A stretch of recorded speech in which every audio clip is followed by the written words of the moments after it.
사람들은 너무 겁을 많이 먹는 것 같아요. 어떤 변화에 대해서요. 세상이 항상 그렇게 역 같진 않은데 말이죠. 아무리 나쁜 처지에 놓여 있어도 거기에 익숙해지면 바꾸기가 힘든가 봐요.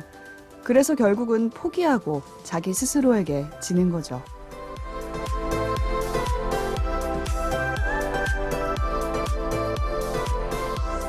오늘 뭐 볼까 고민하는 분들을 위한 취향 추천 팟캐스트 책플릭스. 오늘은 영화 아름다운 세상을 위하여 속 한 장면으로 시작합니다.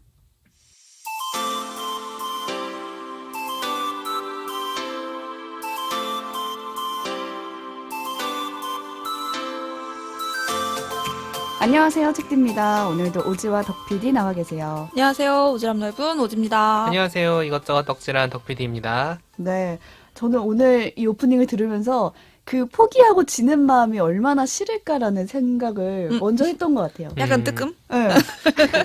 제 이야기는 아닌데 말을 하자면 저는 처음부터 가만히 있는 사람도 있지만 대부분은 처음에는 뭔가 변화를 시도한다고 생각을 하거든요. 근데 이제 하다 보면은 이게 나 혼자만 뭐 이런다고 되는 일이 아니구나. 그렇지.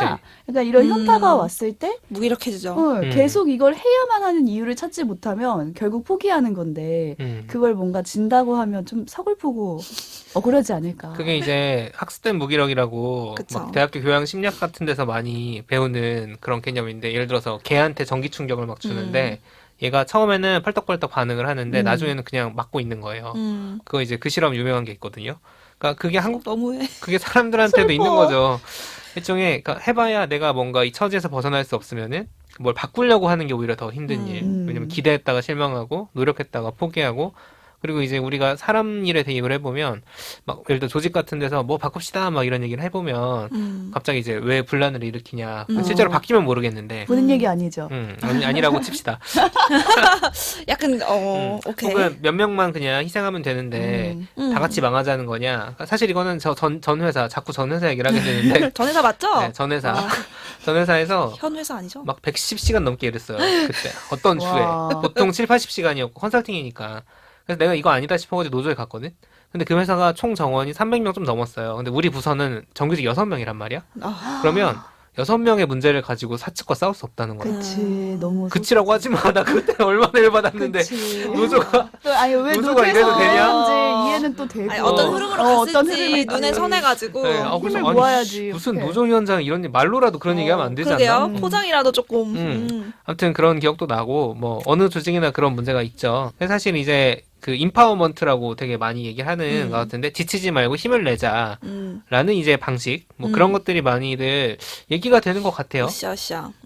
해보니까 뭔가 작은 거라도 바뀌더라, 뭐 이런 작은 성과들 그런 걸 쌓아가는 게 되게 중요하지 않나라는 생각을 또 오프닝 들으면서 했습니다. 특히 저희 같이 애매하게 약간 일은 조금 해볼만 한데 뭔가 이제 큰 시야가 조금씩 생겨 나가는 시점에서 무기력이 엄청 심해지는 것 같아요. 이제 곧 5년 차. 그리고 일은 쉬워지는 알 것 같으니까. 근데 여기서 가만히 안주하게 되면은 또 가라앉는 포기하고 지는 거죠. 거죠. 왜냐면 처음에 잘 모르면 내가 여기서 뭔가 열심히 하면 지금은 내가 아직 작고 연약하고 여려서 아무것도 못하지만 내가 나중에 커지면 뭔가 바꿀 수 있을 것 같은 그 한 가닥 희망이 있거든요. 근데 이제 조금 컸어. 판이 보이면 내가 뭐 애지간히 해서는 이게 바뀔 게 아니라는 걸 너무 느끼니까. 그쵸. 내가 1년 차일 때 4년 선배들 뭐 하고 있었나 생각을 해보면. 그렇죠. 그 눈빛을 생각해보면 쉽게 힌트를 얻을 수도 있는데 아무튼 오늘 가져온 영화는 이 무기력, 그러니까 내가 뭔가를 바꿀 수 없을 거라는 그 무기력을 정말 극복해 보려고 노력한 이 현타 극복의 이제 어떤 현장을 보여주는 영화를 갖고 왔고, 이 지금 저희 하고 있는 게 이제 올 한 해를 뭔가 조금 정리해보는 키워드 타임캡슐. 네, 나눠보고 있잖아요. 저는 올해의 키워드는 전염이었습니다. 전염? 전염. 일단 다가오는 전염이 코로나밖에 생각이 안 코로나가 나긴 지금. 하는데. 코로나가 지금 나아질 기미가 없어서 바이러스의 전염 때문에 이제 온 세상이 지금 들썩들썩한데, 이 영화를 보면서 왜 전염을 떠올렸냐면 우리 마음도 또 마음의 온기도 전염성이 있다라는 거를 좀 새롭게 느껴서 전염을 좀 좋게 생각을 해보자. 그래서 올 한 해 제 삶에도 이 바이러스뿐만이 아니라 다양한 마음의 이제 나눔이 있었던 해였던 것 같아서 전염. 다행히 코로나는 안 맞습니다. 나눴고. 좋은 코로나도 전형인가요? 정말 키워드에서 빼놓을 수 없어요. 저의 어떤 모든 인생의 대소사를 다 영향을 줬기 때문에 그래서 그 영화를 가져왔는데 이따가 자세하게 한번 얘기를 해보겠습니다. 네, 그럼 참여 안내 먼저 드리고요. 영화 아름다운 세상을 위하여 속으로 들어가 보겠습니다. 네, 책플릭스는 청취자 여러분들의 관심과 참여로 만들어집니다. 좋아요와 댓글은 저에게 큰 힘이 되고요. 트위터나 인스타그램에 감상 남겨주실 때는 해시태그 책플릭스도 잊지 말아주세요.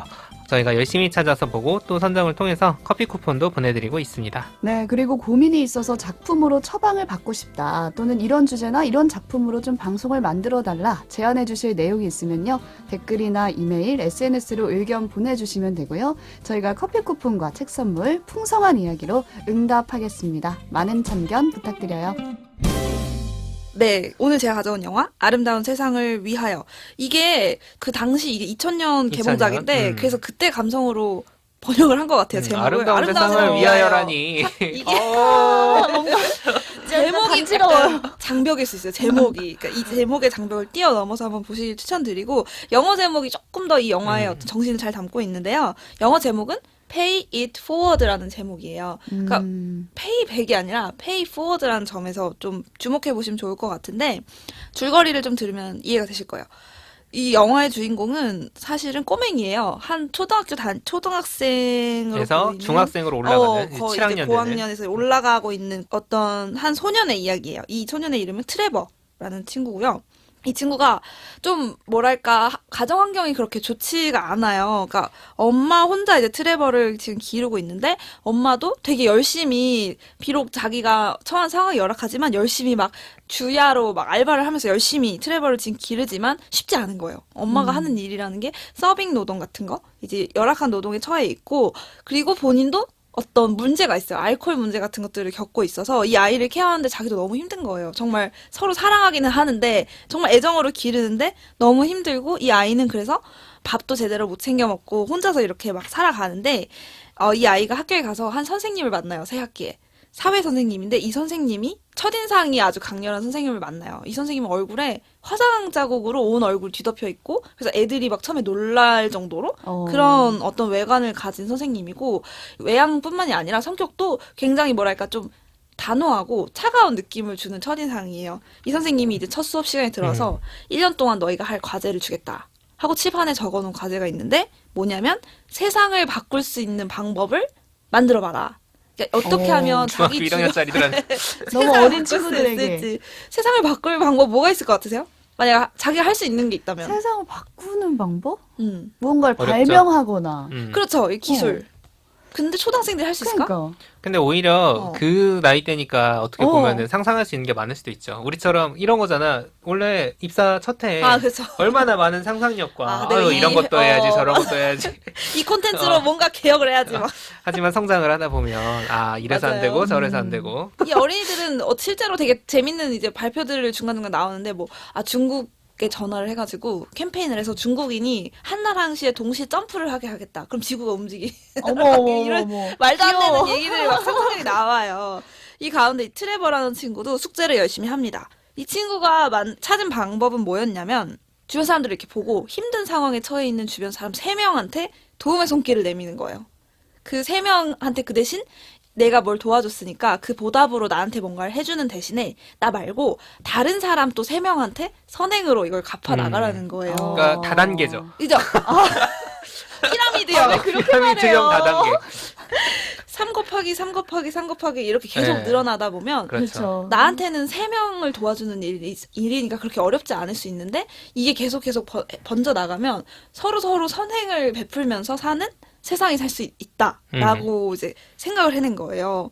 처음에는 다른 친구들도 막 비웃기도 하고 또 솔깃해하는 친구도 있고 이런 이제 발표를 하고 나서 이 트레버가 실제로 실험을 해봅니다. 자기 주변에 3명의 이제 어려운 사람들을 찾기 시작해요. 가장 먼저 눈에 들어온 사람은 누구였을까요? 엄마? 그렇죠. 가장 이제 자기한테 가까우면서도 힘들어하고 있는, 고통받고 있는 사람은 바로 엄마였어요. 그래서 이 엄마가 겪고 있는 자세하게 얘기를 하면 좀 재미가 감소하니까 어떤 이제 이 엄마의 어떤 마음의 상처나 이런 것들을 도와주기 위해서 애쓰는데 그 결과로 또 어떤 일이 일어나냐면 이제 약간 이때 영화는 가능한가? 하여튼 이 선생님, 숙제를 내준 선생님과 엄마가 모종의 이유 가정을 그래서 썸을 타게 되거든요. 이 선생님의 상처도 치유하는 거죠. 아하. 그래서 이 선생님과 엄마도 네. 서로 어떻게 보면 상처를 갖고 살아가는 사람들이에요. 이 선생님도 그 뭔가 상처가 뭔가 있어요. 이유가 있어요. 이런 화상과. 지금의 성격과 외모를 갖게 된 어떤 상처가 있고 이 엄마의 과거의 어떤 상처들, 그러니까 이 트레버의 실제 아빠와의 관계에서 있었던 문제들도 있고 그래서 이 선생님과 엄마가 서로를 이제 만나면서 그 상처를 좀 보듬어 나가게 돼요. 그래서 이거는 이제 1+1이에요. 그러니까 어, 두 명으로 명 치는 게 치는 아니라 거야. 그 세트야. 하나야, 하나. 그래서 원 이 플러스 트레버가 이 엄마의 어떤 상처를 에 손을 내밀면서 이 선행이 시작되는 거예요. 그 역할을 아이가 했다는 게 되게 대단하죠. 놀라운데요? 이런 생각을 한 것도 기특한데 그래서 그거를 위해서 애가 열심히 노력하는 그 과정들도 되게 사랑스러워요. 그래서 이 엄마가 이 왜 트레버가 이렇게 나한테 이렇게 도와주려고 하지? 처음에는 이상했거든요. 트레버는 이 엄마뿐만이 아니고 뭐 이제 자기 동네에 사는 어려운 사람 등 이제 그 선행을 베풀 대상들을 막 찾아다니는 게 나오거든요. 그래서 이걸 보면서 엄마가 너 뭐 하는 거야? 라고 했다가 이 숙제의 정체를 알게 된 거예요. 그래서 이 숙제, 이 세상을 바꾸기 위해서 트레버가 찾은 해결책에 대해서도 알게 되면서 엄마 본인도 실천을 하게 돼요. 그래서 되게 오래된 어떤 문제를 갖고 있던 자기와의 관계에서 문제를 겪은 다른 어떤 인물을 찾아가서 그 상처를 풀고 그 사람에게 이 프로젝트에 대해서 얘기를 하는 거예요. 나 이 트레버가 시작한 이 뭐랄까 운동? 이 운동 때문에 내가 너한테 어떤 널 용서하기 위해 찾아왔다라는 메시지를 줘요. 그 메시지를 받은 사람은 또 그 메시지를 또 다른 사람한테 하는 거야. 그래서 이게 약간 되는 옮겨질 거야. 꼬리를 것 같다. 무는 거예요. 꼬리에 꼬리를 물고 있죠. 이게 영화 다단계라니까. 한 맞아요. 명만 성공해도. 아니 이게 다단계는 맞아. 여러 단계가 있으니까. 아니 실제로 피라미드 조직이야. 피라미드 시기예요. 그 꼭대기에 트레버가 있고. 트레버가 그런 있는 거죠. 거예요. 트레버가 시작한. 네. 그래서 이게 사실은 영화 초반에는 트레버랑 상관없는 어떤 전혀 다른 공간에서 누가 갑작스럽게 이유 없이 선행을 베푼 어떤 일이 일어나는데 그 선행을 목격한 기자가 너 왜 나 도와줬어? 나한테 왜 이래 이거죠. 왜 나한테 갑자기 내가 어떻게 보답하는데? 나 뭐 어떻게 갚으면 돼? 갚지 말고 너 다른 사람한테 좋은 일 해. 이상하잖아요. 그래서 이거 어떻게 된 거야? 그래서 그 기자가 추적하기 시작해요. 그 선행의 어떤 릴레이를 역순으로 짚어가면서 결국 이 트레버에게 닿게 돼요. 그렇죠. 그래서 그러니까 두 가지 방향의 서사가 있는데 서로 만나는 거야. 거죠. 중간에. 네. 그래서 이 기자가 트레버를 결국 찾아가게 되면서 어떻게 해서 이런 기특한 생각을 했니? 물어보면서 너무 신기하잖아요. 그래서 이게 너무 큰 어떤 기적을 만들어낼 거라는 걸 믿고 이걸 TV에 내보내면서 이제 그 인터뷰에 나왔던 내용이 바로 오늘 오프닝 오프닝이죠. 내용입니다. 그래서 이게 트레버가 말했던 건데 사실은 좋은 일이라는 것도 우리가 생각했을 때 좋은 일은 쉽게 할 수 있을 것 같아요. 사람들도 도움을 쉽게 받을 것 같고 그렇지가 않다라는 거죠. 그쵸. 도움을 받아도 뭔가 내가 이 사람한테 보답해야 한다는 그 그렇지. 부담 부담도 때문에. 있죠. 그리고 내 상황을 쉽게 바꾸지 못하는 이유들이 있는 거예요. 그렇죠. 그렇기 때문에 선뜻 그 도움을 받아들이지 못하는데 이 트레버는 서로에게 그런 손길을 내밀고 또 받아서 그걸 또 다음 사람한테 페이백이 아니라 페이포워드 앞으로 계속해서 이렇게 전달을 해 나가자라는 얘기를 막 감동적인 얘기를 하고 그 다음은 예상할 수 없는 반전이 네. 벌어집니다. 영화 진짜 마지막 장면. 정말 이렇게 끝난다고? 그래서 트레버가 시작한 작은 움직임, 그러니까 주변 사람들에게 도움을 손길을 내미는 그 작은 움직임이 큰 이제 어떤 이렇게 물결을 만들어내는 과정을 이제 담은 영화예요. 말 그대로 이제 선행의 전염, 선행의 그렇죠. 릴레이 같은 거죠. 근데 이 트레버가 했던 일, 이 행동의 전염이라는 거에 보면 나는 아무런 관계도 없는 사람? 혹은 내가 겪어볼 일 없는 일에 대해서도 우리는 공감할 수 있고, 그러니까 그 사람의 상황에 내가 직접 처해 있지 않아도 이 사람이 힘들겠구나. 그리고 내가 도와줬을 때 이 사람이 행복해지겠구나라는 거를 알잖아요. 근데 저는 영화를 보면서 문득 그게 되게 신기해졌거든요. 그 공감 같은 게 어떻게 가능한가? 내가 모르는 상황인데 어떻게 내가 그 감각을 상상해서 감정을 느낄 수 있지? 그러니까 예를 들면은 라는 거기에 질문이 지금 들었어요. 엄마 얘기를 했지만 그 노숙자를 처음에 집으로 데려오잖아요. 도와줘요. 그 맛있는 그쵸? 거 주고 나눠 먹고. 그 노숙자가 이제 마약 중독인데 그 마약 중독자한테 이제 트레버가 행한 어떤 일종의 도움이나 선의를 그 다음에 어떻게 되는가. 사실 뭐 이거 사실 스포까지는 아니니까 얘기를 하면은 다시 마약 중독에 빠져요. 뭔가 약간 재활이 되는 것 같은 느낌을 보여주다가 쉽지 빠지거든요. 않죠. 네. 그렇죠. 그러면서 막 트레버는 또 좌절하고 막 이러는데 그 사람이 근데 또 그냥 그렇게 살아가다가 어떤 상황에서는 페이 포워드를 실천을 한단 말이에요. 그런 것들을 보면서 이제 오지가 말한 그런 감정들. 나는 마약 중독자가 아니지만 그 감정을 느낄 수 있잖아. 그리고 저 사람은 왜 또 자기가 되게 밑바닥 같은 어떤 그런 느낌을 받으면서도 다른 사람한테 손을 내밀 수 있을까. 그 부분에 이제 공감이 되는 거죠.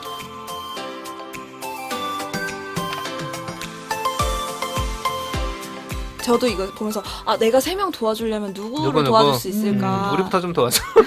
여기 딱 2명 있는데 2명 해결할 수 있고. 우린 1+1이라. 이게 뭔가 이렇게 그냥 어디 기부를 할 수도 있고 정말 물질적인 도움을 줄 수 있고 봉사활동을 할 수도 있고 근데 조금 그렇게 생각하면 좀 어려워지는 거예요. 근데 주변에 작은 일부터 시작을 해본다면 뭐가 있을까? 저는 최근에 제가 원래 홈플러스에서 장을 보는데 최근에는 일부러 동네 작은 슈퍼에서 장을 많이 봤어요. 좀 뭔가 거기가 추워지고 되게 힘들어 보여서 코로나 때문에 더 네, 그렇죠. 작은 물건이면은 거기서 그러니까 좀 구하기 어려운 물건이 아닌 이상은 장을 일부러 거기서 되게 많이 이거 착한 일로 껴줄 수 있나요? 내 편의를 우선 챙기지 않고. 그쵸. 그치. 나는 안락하고 편리하고 거대한 홈플러스 가고 싶지만 동네 소비를 활성화시키자. 착한 스티커 하나 드릴게요. 스티커 받아봅시다. 이게 물론 영화에서는 거기서 트레버가 강조하는 원칙은 뭐냐면 큰 도움을 줘야 된다. 맞아요. 그 사람의 진짜. 뭔가 삶을 변화시켜줄 수 있는. 그게 막 무슨 막 억을 기부해야 된다 이게 아니라 정말 정신적으로 의미 큰 있는, 의미가 있는 그런 걸 해야 된다라는 식으로 얘기를 근데 하더라고요. 없어서 저는 뭐가 있을까 아무리 생각해도 없거든요. 그러니까 그냥 내가 부모님의 어떤 은혜에 보답하고 이렇게 보답하는 게 많더라고요. 맞아, 저는. 그치, 맞아. 페이백이 받은 많아. 게 있으니까. 페이 포워드를 한 경험이 있으신가요? 최근에? 저는 오지가 착한 일을 뭐 야 했냐고. 우리 보고 페이 포워드로 물어본 게 아니라 착한 일 뭐 했냐고 착한 일뭐 물어봤잖아. 했어라고 해가지고 나 착한 일이 뭘까를 먼저 고민을 했어요. 개념부터. 네. 근데 제가 생각한 게 우선은 남을 위해서 나의 힘을 쓴 거라고 정의를 해서 생각을 해보니까 엄청 사소한 것들이 나오더라고요. 좋아요. 사소한 네. 것부터 시작해야 되거든요. 2개가 있었어요. 최근에 한 거. 하나는 현대백화점 문을 잡아준 거. 현대백화점을 사람에게. 지하철을 통로로 삼아가지고 이어져 있거든요. 이거 백화점이. 중요해. 그래서 쭉 해서 나오면은 저희 회사예요. 근데 이 현대백화점의 그 통로만 지나도 QR 체크를 해야 돼요. 그렇죠. 맞아요. 그래서 사람들이 거기 막 북적북적거리고 경로 많죠. 현상. 네, QR 체크 하느냐고 막 출입문 같은 데가 복잡하거든요. 근데 또 사람들이 이 엄청 많은 사람들이 잡은 문을 손으로 잡고 싶어 하질 않아요, 잘. 이게 또. 그래서 막 몸으로 밀고 막 이렇게 하면서 더 북적북적해지거든요. 근데 제가 어느 날 어떤 한 남자분이, 중년의 남성분이 밖에서 이 문을 잡고 한 3사람이 나올 때까지 서 계시는 거예요. 그래서 제가 거기서 좀 감동받았어요. 요즘에 보기 힘든 그렇죠. 그런 현상이어서 저도 그래서 단 뒷사람까지는 문을 잡아주기 시작했다. 그래 나도 공공 바쁜데. 예절의 영역. 공공예. 요새 공공 예절의 공공예절이 영역. 실종된 그쵸. 시대이기 네, 때문에 맞아요, 이거 맞아요. 선행이라고 스티커 네, 칠수 선에 있어요. 스티커 하나 받고요. 그리고 2번째는 저희 회사의 엘리베이터 있잖아요. 그렇죠. 근데 저는 항상 그 번호 있는데 층수 누르는데 옆에 서서 몇 닫힌 층 버튼, 아. 닫힌 버튼을 빠르게 눌러줍니다. 야 이거 뭐야? 잠깐만 좋은 열림이 거야 아니야? 그거? 타고 보통 그 안에 있는 사람이 다 같이 생각하기로는 누르고 싶다. 빨리 닫힘을 누군가 눌러줬으면 누군가 좋겠다 누르겠지. 하면서 이제 서 있잖아요. 그래서 제가 그 텀을 빨리 그렇지. 줄여주는 거죠. 도움이 그냥 되는 자기가 행동이에요. 급한 건 아니고. 저는 급할 게 없어요. 2층이기 때문에. 근데 좋아요. 저는 항상 누르고 싶거든요. 마음속으로. 그쵸. 요 정도 스티커 받습니다. 스티커 작은 거 하나 우리 드릴게요. 스티커 3개씩 모아야 돼. 저는 그런 건 아니고 사실 오지가 아름다운 세상을 위하여를 소개를 한다길래 되게 좋은 작품이지 하고 했는데 갑자기 질문을 이걸 줬잖아요. 네. 선한 일 하나씩 가져오라고. 내 인생 최대의 도전 중에 하나였어요.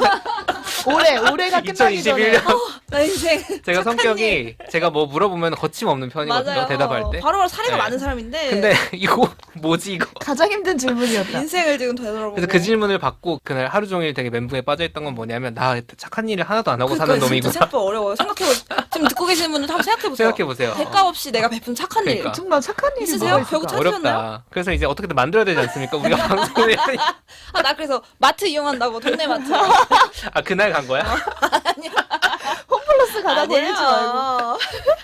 아무튼 어쨌든 뭐 그런 강박관념으로라도 착한 일 하는 건 좋은 건데 제가 이제 생각을 막 하면서 올해 그래도 내가 다른 사람한테 어떤 의미 있는 얘기를 한 게 뭘까 그 얘기를 생각을 해봤어요. 제가 아는 분들 중에 자존감이 좀 낮다고 해야 될지 어떤 부정적인 결과에 대해서 그분 탓이 아닌데 제가 볼 때는 자꾸 자기 탓으로 돌리는 분이 계세요. 되게 능력도 좋으시고 경험도 많으신 분인데 되게 오랫동안 그러시는 거예요. 그래서 제가 이제 뭔가 그렇지 않다. 그게 왜 당신 책임이냐?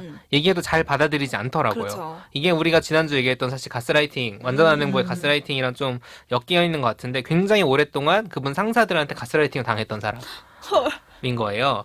그래서 제가 그래서 작심하고 얼마 전에 이제 그분이랑 헤어질 일이 있었는데 작심하고 이분이 뭘 잘했고 뭘 잘했고 뭘 잘했는지 리스트를 정리해갔어요. 저도 해주면 안 돼요? 나도 해줘. 왜? 해주세요. 스티커 10개 줄게. 우리부터 좀 도와줘. 그래서 이거 레알 반박 불가 약간 이런 느낌으로 정리를 해서 가서 너무 좋았겠다. 얘기를 하고 그 약간 자연스럽게 얘기한 것도 아니고 제가 할 말이 있다. 얘기 좀 하자. 나 좀 봐. 밥 한번 먹자. 얘기했군요. 헤어지기 전에 꼭 하고 싶은 얘기여가지고 짜르랑 얘기를 했어요. 그분도 이제 당연히 이제 손사래를 쳤죠. 네. 그러니까 하지만 이제 또 제가 캐릭터가 시니컬한 인간이지만 빈말은 안 하니까 저는 딱히 빈말하지 않아요. 그런 사람 칭찬하면 네. 또 값어치가 더 높아지거든요. 그래서 나중에 이제 오늘 얘기 나눠서 좋았다 얘기해 주신 게 생각이 나더라고요. 이거 좀- 약간 이거 착한 일이네. 트레버가 착한 말한 일이지. 그 선행에 딱 부합하는 일. 다행이야. 왜냐면 오지 질문 받기 전날인가 전날. 바로 전에 실천한. 짠 듯이. 정말 큰일 날 뻔했어. 아니 이건 진짜 그 칭찬이나 이런 말을 들으신 분의 삶에 되게 좋은 큰 영향을 줬을 수 있을 것 그랬으면은 같아요. 좋겠다라는 생각을 하죠. 여기서도 이런 뭔가 일들. 컨설팅을 하고 계시네요. 예전 예전 직업병이었어? 직장 직업병을 버리지 못하고. 나온 지 5년 됐 이게 진짜 약간 덕PD 제가 봤을 때 되게 공들여서 정성을 들인 선행이었고 이 엘리베이터를 잡아주는 거 뭐지? 작아 보이네요 또. 야, 가르치지 마. 아니 작은 일. 그러니까 이렇게 조금 생활 속에서 내가 불편을 조금 감수하면서 다른 사람한테 좋은 어떤 에너지를 주는 일. 네. 제가 근데 이 감정의 전이에 대해서 되게 이렇게 행복의 전달에 대해서 많이 생각을 해봤는데 갑자기 불현듯 생각난 가설이 하나 있어서 한번 전개해 보려고 합니다. 네, 뭔데요? 원래 이거는 언어학 이론 중에 이런 게 있어요.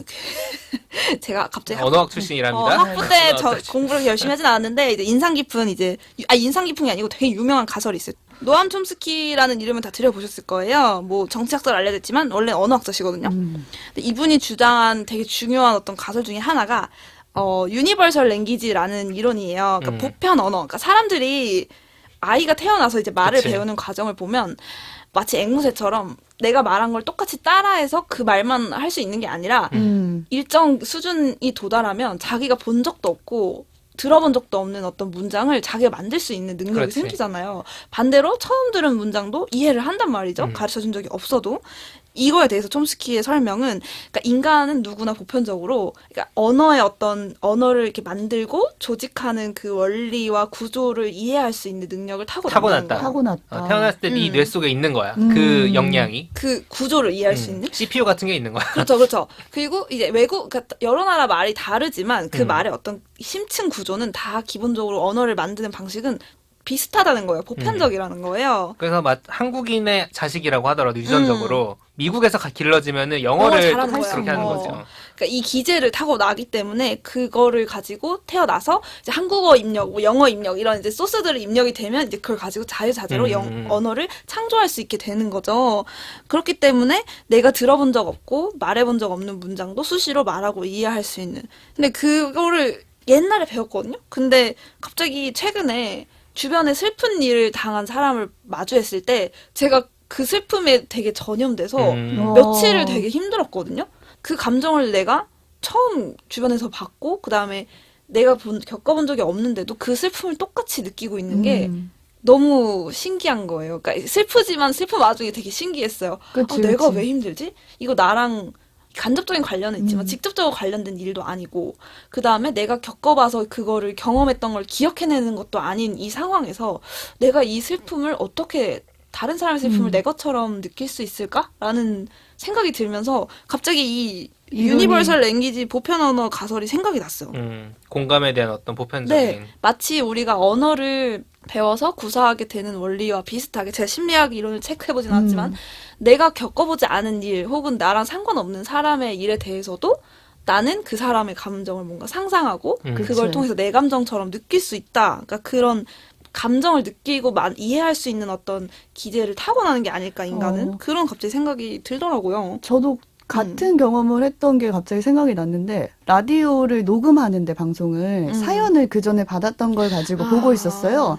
근데 그걸 이제 소개하다가 아기가 아파가지고 자기가 얼마나 당황을 했고 그 다음날 다행히 열이 내렸고 뭐 이런 상황이 적힌 내용이었어요. 근데 저는 아기가 없고 길러본 적 없는. 길러본 적도 없고 애가 열이 난 것도 본 적이 없는데 애틋해. 갑자기 눈물이 나는 거예요. 그래, 눈물이 그 나지. 상황에서 이상해 그게. 이상하네, 진짜 이상하다라는 생각이 들었거든요. 지구 반대편의 사람이 어떤 일을 겪었을 때도 나는 그거를 슬퍼할 수 있고 그렇죠. 혹은 같이 너무 따뜻해할 수 있고 그래서 인류의 충전이라고 하잖아. 인류의 충전. 내가 모르는 일에 모르는 사람들의 선행에 대해서 들을 때도 되게 인류애가 충전된다는 막 말을 하잖아요. 사람이 감정을 느끼고 감정을 또 전하는 이거는 뭔가를 사람을 사람답게 하는 되게 중요한 요소라고 생각해요. 저는 이것 때문에 솔직히 힘들기도 해요. 다른 사람 일인데 나까지 그쵸, 힘들어하기도 같이 하고 슬퍼하니까. 내 친구의 불행을 내가 막 화가 날 때도 있고 화가 같이 슬플 때도 있고 하지만 반대로 그렇기 때문에 내가 느끼지 않아도 행복할 수 있고 기쁠 수 있다는 생각이 들어서 인간답게 하는 건 이런 거가 아닐까라는 생각이 들었어요. 근데 아까 우리 스티커 얘기했지만 솔직히 착한 일이라고 제가 가볍게 얘기하겠지만 다른 사람의 삶에 좋은 영향을 주는 어떤 선행을 한다는 게 덕 PD가 정성을 저렇게 들여서 성공했지만 쉽지는 않은 거. 성공했는지 모르지만 쉽지 않은 것 같아요. 쉽지 않은데 어렵죠. 저는 이번에 이제 올해 한 해 겪으면서 저는 이제 결혼식이 제 인생 큰일이라서 계속 생각이 났는데 그쵸. 결혼식을 앞두고 코로나가 갑자기 심해져서 결혼식이 되게 많이 막 그걸 앞두고 마음고생을 많이 했거든요. 그렇죠. 근데 그때 내 가족과 내 친구들이 너무 같이 슬퍼하는 걸 느꼈어요. 오히려 나보다 먼저 너 괜찮냐 막 전화가 오는 거예요. 저는 상황 파악하느라고 저는 아직 눈물 한 방울 흘리지 않은 시점에 어떻게 위로해야 될지 모르겠다면서 막 연락이 막 오기 시작했어요. 너무 그때 그것 때문에 기분이 되게 많이 나아졌었는데 또 반대로 제가 결혼할 때 막 친구들이 막 설레하고 막 떨려하는 거예요. 막 너무 막 이렇게 막 표현을 나는 오히려 덤덤해. 막 이 예비 신부의 그 피곤에 쩔어 있어. 빨리 끝났으면 좋겠다. 어느 순간 되면 진짜 빨리 끝났으면 하는 마음 드는 거 아시죠? 알죠? 예비 신부 좀 그쵸. 경험자들 알아. 그렇지. 어느 순간 되면 막 숙제처럼 막 처리하고 있는데 내 친구들은 옆에서 막 새 신부의 마음으로 막 본인들이 더 신부야. 너무 좋아하고 너무 재밌었어요. 그게 생각이 막 나면서 이제 정말 저 세상의 모든 예비 신부들 마음을 다 알고 그렇지. 이해하게 됐어. 이걸 겪어봤기 때문에 더 잘 알긴 하는데 내일처럼 남일처럼 안 하고 내일처럼 슬퍼하고 기뻐할 수 있는 게 또 감정의 어떤 전염성이 주는 또 그 결과로 우리가 갖게 되는 인간성이 아닌가 이런 생각이 들었어요. 내가 상상 속 어떤 우리도 다 인간이다. 공감할 수 있는. 그걸 공감이라고 표현하지 않고 전염이라고 하니까 되게 다르게 와닿네요. 안 좋게 들리진 않으시죠? 처음에는 약간 안 네, 좋았는데 그래, 뭐 이게 근데 좋은 전염도 있구나 이런 생각이 행복 바이러스가 들어요. 전염된다. 행복 바이러스란 말 최근에 저 들었는데 너무 웃기더라고요. 행복 바이러스란 말 되게 옛날 말 같아요. 옛날 말이지 뭐. 최근에 그 말 다른 자리에서 들었는데 옛날 사람. 정말 좋은 말 같아요. 그러니까 비록 코로나 바이러스 때문에 이제 전염이라는 게 너무 끔찍하긴 하지만 다른 행복한 에너지도 조금 나누면서 살면 좋지 않을까. 너무 연말이 쉽지 않은 느낌이지만 좀 따뜻하게 마무리하셨으면 하는 마음에서 가져와 봤습니다. 네.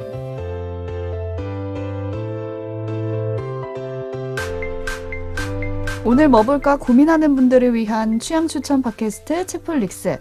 지난 3주 동안 2021년을 돌아보면서 저희 세 사람이 타임캡슐을 하나씩 소개해드렸습니다. 박수! 와, 내일, 오늘 12월 30일입니다. 내일이 마지막 날이에요. 네. 벌써. 끝났어. 뭐 했는지 모르겠어, 솔직히. 많이 책플릭스 했죠. 했지 뭐. 결혼도 했고 많이 했지 많이 뭐. 했네. 많이 했네. 많이 큰일이 했어. 많았네. 원래는 저희가 클로징 코너가 이번 주에 뭐 봤는지 나누는 시간인데 오늘은 올해 마지막 방송인 만큼 이거 정말 재밌었는데 내가 책플릭스에서 소개할 틈이 없었다 하는 그러니까. 작품을 좀 나누고 끝내보면 어떨까 올해 싶습니다. 뭐 봤지? 네. 자, 올해 뭐 봤지? 자, 사실 이번 주에 뭐 봤지를 했어도 제가 이걸 하려고 그랬는데 스파이더맨 노웨이 홈. 저도 봤어요. 네, 올해 베스트 3 중에 하나입니다, 저는. 정말 향수를 자극하는. 네. 마블 시리즈 계속 보신 분들도 아마 많이 봤을 것 같고. 네. 근데 그 2008년에 시작됐거든요. 이 마블 MCU 유니버스가. 총 영화가 몇 개인지 아십니까, 혹시? 아니요? 전체 몇 마블 개지? 영화가? 전체 마블 MCU 영화가. 한 100개 되나요? 100개, 안 100개 돼요? 좀 과하다. 50개? 지기 싫어가지고. 지금 27개입니다. 많다. 네, 지금 14년 됐으니까 1년에 거의 2편씩 거의 나온 두 거예요. 개씩 나왔네요. 제가 볼 땐 그중에 베스트다. 그래요? MCU 영화 진짜 중에 그 정도로? 베스트였다. 그리고 이제 스파이더맨 영화로만 봐도 이게 2000년대 초반에 샘 레이미 감독의 3부작, 샘 레이미 3부작이라고 부르는데 이게 네. 있었고 2010년 한 10년쯤 지나서 마크 웹 감독의 어메이징 스파이더맨 시리즈가 이때 막 500일의 스파이더맨이라고 마크 웹 감독이 500일의 썸머 감독이거든요. 그 스파이더맨으로 로맨스물 찍어놨다. 이런 비판도 있었으나 저는 그것도 재밌게 봤거든요. 재밌었는데? 네, 그게 이제 2부작이었고 MCU가 총 3부작이니까 총 8개예요. 스파이더맨 영화가 실사 영화가 그 중에도 제가 볼 땐 베스트다. 저도 제가 다 본 이제 시리즈를 다 본 마블 캐릭터가 스파이더맨밖에 없어요. 그래서 너무 재밌었어요, 이번 재밌죠. 회가. 네. 그러니까 스파이더맨이란 영웅 자체는 1962년에 처음으로 만화책에서 탄생을 했습니다. 62년? 그러니까 60년 된 거예요. 그쵸, 60년. 그렇구나. 시간 빠르다. 그쵸. 근데 그 60년의 세월 동안 사람들이 왜 스파이더맨이란 영웅을 좋아했고 사랑했고 지금도 사랑하고 또 앞으로도 뭐가 왜 사랑할 것인가 그 이유를 모두 알 수 있는 영화인데 주의할 점이 있다면은 아직 뭐 걸려 있습니다. 오래 갈 것 같아요. 인기가 좋으니까. 근데 MCU 영화만 봤다면 기존 스파이더맨 시리즈를 많이 보고 가실수록 재밌습니다. 네, 티저에도 나오긴 할 텐데 다른 시리즈에 나왔던 빌런들이 막 나오고요. 그걸 떠나서 장면들이 오마주가 엄청 많아요. 네, 그래서 제가 이제 이거 영화 보고 나와서 야 20년 스파이더맨 영화의 트라우마 상담 치료소다. 그동안 기존 시리즈에서 뭔가 아팠던 부분들이나 힘들었던 그런 것들이 해소되는 다 방식인 치료를 거예요. 해서 매번 그러니까. 퇴원시키는 약간 그런 느낌이야. 느낌이었어요. 그래서 기존 영화 시리즈랑 연결고리가 엄청 많고요. 어떤 좀 재미도 재미지만 그 왜 이게 최고라고 봤냐면 피터 파커 스파이더맨이라는 그 캐릭터를 완성시키는 영화였던 것 같아요. 그래서 한번 안 보신 분들이라면 뭐 어지간한 넷플릭스에 웬만한 스파이더맨 영화 다 있습니다. 보신 다음에 한번 가서 보시면 좋을 것 같고요. 제가 또 너무 아쉬워서 책도 한 권 가져왔습니다. 올해가 가기 전에 다 털고 가겠다. 털어야지. 네. 왜냐면 이거는 제가 책플릭스 시즌2에 끝나고 보복 독서하던 기간이 있어요. 네. 너무 그쵸. 바빠서 돌아버릴 것 한때 같은데 보복 독서 하셨죠. 네, 막 한 달에 15권씩 읽고 이러던 때 있었거든요. 그때 읽고 이거 책플릭스 시즌3 시작하면 소개해야겠다라고 생각을 했는데 못한 게 하나 있어요. 뭐였죠? 뭐냐면 별것 아닌 선의라는 별것 아닌 선이. 별것 아닌 선의 제주대 이소영 교수님의 칼럼 모음집인데 그 올해 책 베스트입니다. 저 이것도. 오. 오늘 작품인 아름다운 세상을 위하여와 묘하게 연결되는 지점이 맥락이죠. 있습니다. 제목에서도 알 수 있듯이 서로에게 별것 아닌 것 같지만 도움이 되는 그런 순간들을 오. 포착해서 우리한테 좀 온기를 전달해주는 그런 칼럼집인데 오, 책디가 아까 한 거 그런 거잖아요. 그쵸. 별것 아닌 것 같은데. 그렇죠. 맞아요. 맞아요. 딱 문 잡아주는 그런 거랑 비슷한 게, 그러니까 약간 소재의 예를 들면은 귤 몇 개, 빵 한 덩이 같은 데 담겨 있는 그런 따뜻함 그쵸. 같은 걸 포착을 해서 얘기를 하는데, 근데 보통 자기계발서류에 이런 힐링 도서들이 많이 있잖아요. 네. 그게 되게 개인의 의지나 선의에 많이 주목을 하는데 반해서 이분이 누구시냐면 법을 전공한 사회교육과 교수님입니다. 이 사회 시스템을 보거든요. 그래서 그 뭔가 막 그렇게 구조적 이렇게 보시지는 않는데 기본적으로 그 차별화된 시선이 좀 있어요. 그런 자기계발서류와는.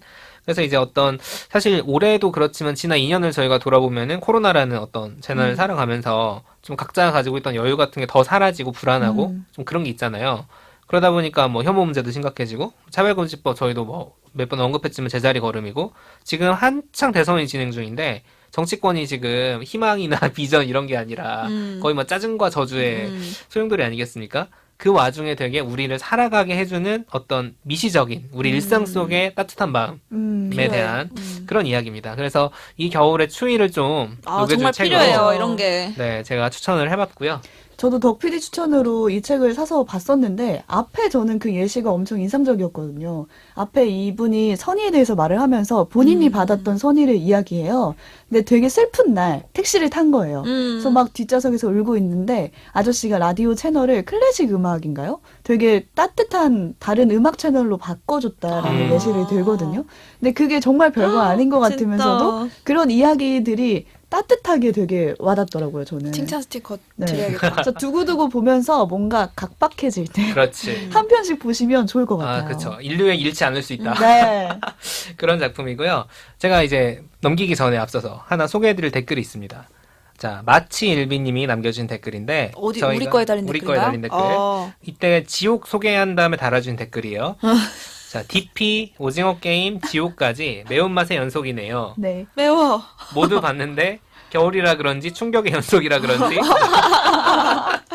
충격적이죠. 넷플릭스 작품들이. 다 그냥 찢어 밝히는 거야. 그렇죠. 이분이 순한 맛이 그리워요 라고 하셨어요. 그래서 이제 저는 순한 맛 몽글몽글한 따뜻함으로 별나도 괜찮아 조용한 희망 이런 작품들을 추천을 해주시면서 덕PD, 오지, 책디도 순한맛 추천해주세요 이렇게 남겨주셨었거든요. 근데 저희가 이게 처방전 방송을 하긴 하지만 뭔가 이렇게 순한맛 작품을 저희가 가끔씩 하고 있다 하고 있습니다. 라는 걸 말씀드린 차원에서 이제 오늘 아름다운 세상을 위하여와 이 별것 아닌 선의를 한번 이 마치일비님께서도 보시면 어떨까? 보시면 네. 좋겠네요. 네, 좋지 않을까 생각을 해봤고 이제 책디는 과연 순한 맛을 가져왔는가? 너무 죄송하네요. 아니, 미리 알려줬어야지. 애드립으로 들어갔다. 너무 죄송해요. 제가 너무 매운 죄송- 말 해가지고.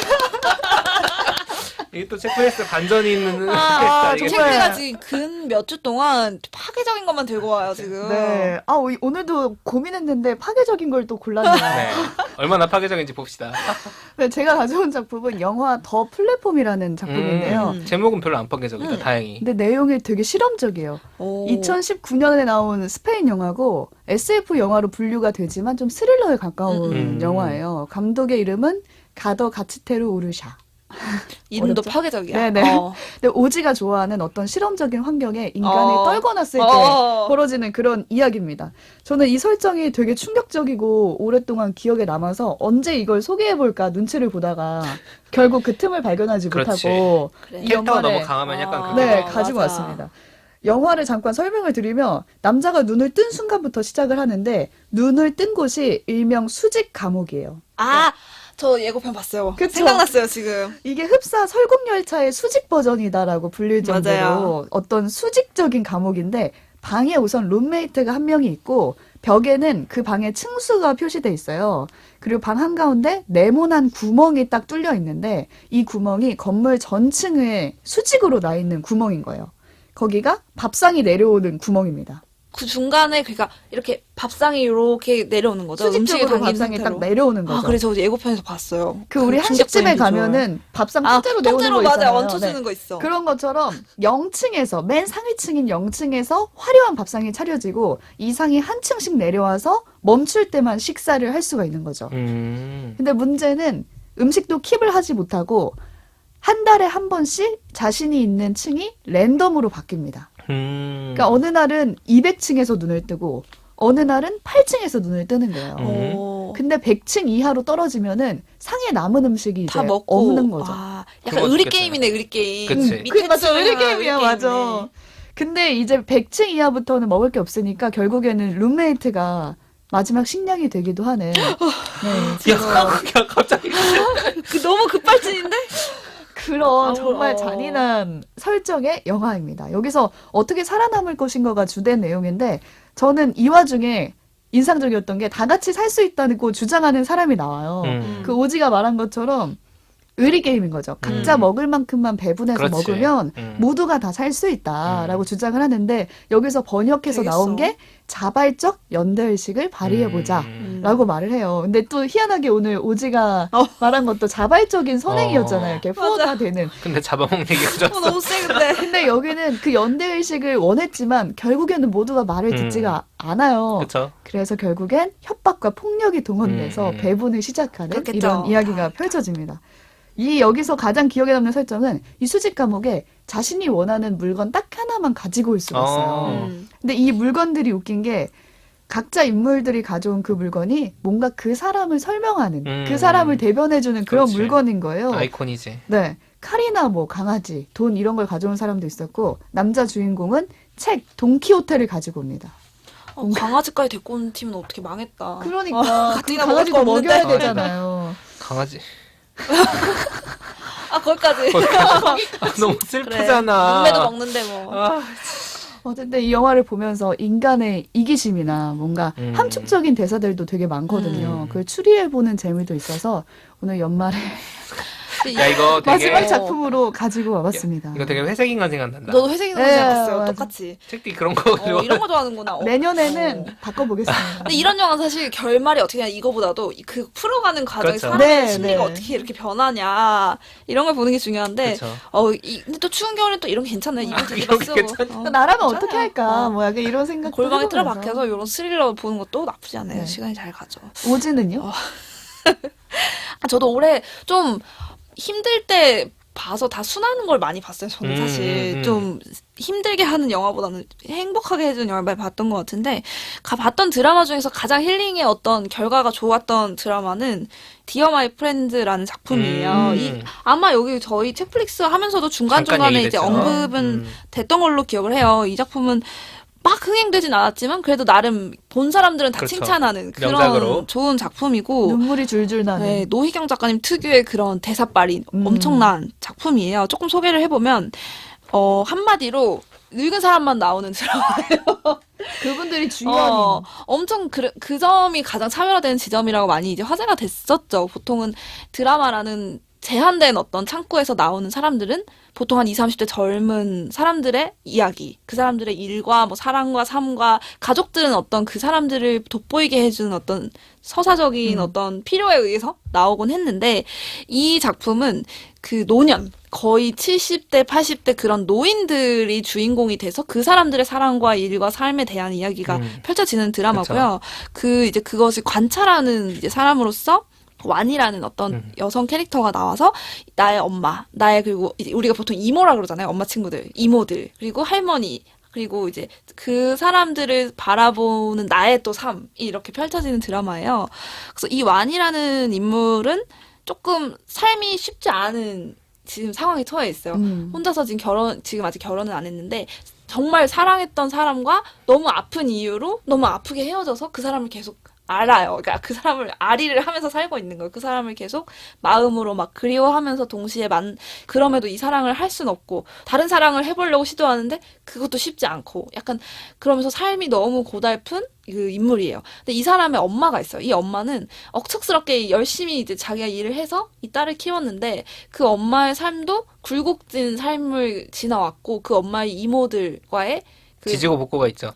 각자 주변 이모들과 각자 다 이야기가 있는 거예요. 맞아. 어떤 사람과는 자기 남편과 이제 바람을 핀 하지만 그게 오해였음이 뭔가 이제 어떤 오해가 있었음이 밝혀진 어떤 정말 죽고 못 사는 원수 같은 친구도 있고 또 항상 이렇게 독립적으로 살면서 사는 것 같은 되게 멋있게 제일 사는 것 같은데 알고 보면 되게 젊은 사람들한테 호구 잡혀서 막 이렇게 근데 그걸 알면서도 호구 당해주면서 그래. 외로움을 달래가는 그래. 어떤 인물도 있고 또 짠하다니까. 그다음에 남편한테 맨날 무시당하고 구박받으면서도 그냥 씩씩하게 살아가는 똑순이 같은 캐릭터도 있고 또 그다음에 그 할머니 나이는 제일 많지만 뭔가 삶에 이제 어떤 굴곡을 다 지나와서 지금은 핸드폰 게임만 하는 우리 엄마, 이 완의 할머니죠. 그런 사람도 있고 주변에 우리가 정말 배경으로만 생각했던 할머니, 할아버지라는 인물들이 정말 입체적으로 이렇게 살아서 튀어나오는 맞아요. 느낌을 주는 드라마였어요. 그리고 더 대단한 건 이 캐스팅이 미친 캐스팅입니다. 미친 캐스팅이죠. 맞아. 진짜 호연. 어떻게 이렇게 그럴 수 있나 깊은 싶죠. 연기. 우리가 떠올릴 수 있는 이제 어떤 그 연세에 제일 좋은 배우들은 다 모여 있어요. 네. 정말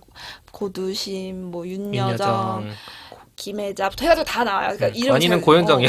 근데 완이는 고현정이야. 완이가 제일 약해 어떻게 보면. 완이의 어떤 그 아픈 사랑의 상대는 조인성이야. 돌아버리 진짜. 이런 드라마예요. 장난 아닙니다. 이제 캐스팅만 봐도 그 명품 연기만 해도 이미 볼거리가 넘치는데 그 스토리, 그러니까 우리의 어떤 무대에서 잠깐 어떤 도구로만 사용돼 왔던 그 노년의 삶이 이제는 내 삶에도 이런 시간들이 언젠간 찾아올 수 오겠구나. 있겠구나. 이것도 나의 삶이고 이것도 주인공인 삶이구나라는 생각을 했는데 그게 되게 왜 봤냐면 약간 그 옛날에도 엄마랑 같이 봤었는데 다시 각 잡고 정주행했던 게 이 엄마 서사가 그거 왜냐면 우리 디어마더 할 때 김진 기자님이 이거 작품 추천적으로 가져오셔서 엄마 서사 얘기할 때 당연히 따라가는 영화 드라마인 제가 거죠. 시집을 가니까 이렇게 엄마랑 되게 애틋해지는 어떤 감정의 소용돌이를 겪으면 이걸 보면서 거의 막 눈물을 흘렸다가 막 웃었다가 막 소용돌이 하면서 봤던 기억이 야, 나서 앞으로 한참 남았을 텐데 어떡하냐. 제가 아까 뭐였죠? 감정의 전염 엄청 잘 되는 사람이거든요. 그래가지고 근데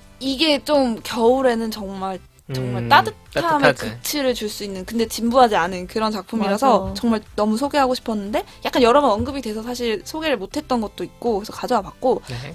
한번 따뜻함이 필요하다 순한 맛이 필요하다 그러면은 스릴러 잠깐 보시고 이제 디어 마이 프렌드 마치 한번 일빈이 속 해보시길 달래시고. 네 넷플릭스에서도 보실 수 있고요. 네, 청취자 여러분도 오늘 방송 들으시면서 어떻게 들으셨는지 댓글 남겨주시고요. 올해 어떤 작품이 가장 기억에 남는지도 댓글로 나눠주시면 저희도 올해가 가기 전에 챙겨보도록 노력해보겠습니다. 하루 안에 따뜻한 연말 연시 보내시고요. 저희는 네. 한 살 먹고 2022년에 새로운 에피소드로 돌아오겠습니다. 고맙습니다. 감사합니다. 감사합니다.